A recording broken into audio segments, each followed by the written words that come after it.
Okay, so Rhydon was actually the very first Pokemon, but it was also the very first Duel-type Pokemon, too. As a matter of fact, it was a Rock and a Ground type. So that's actually very interesting, that the very first Pokemon that was ever created, technically speaking, was two types from the very beginning. And then Kangaskhan would have been the next Pokemon, and it would have been a normal type. So that's actually interesting, how the first 20 Pokemon that we know of, and at least almost half of them, if not most of them, are dual types, sort of. It's actually very interesting.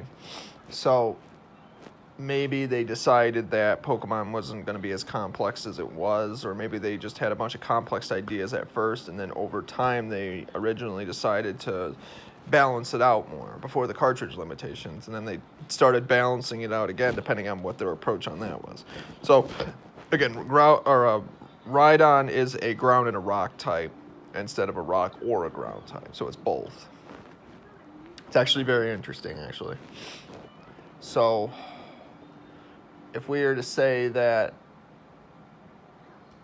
so Rhydon would technically be the very first rock and ground type Pokemon as well, that nobody else really thought about. So that's actually pretty cool.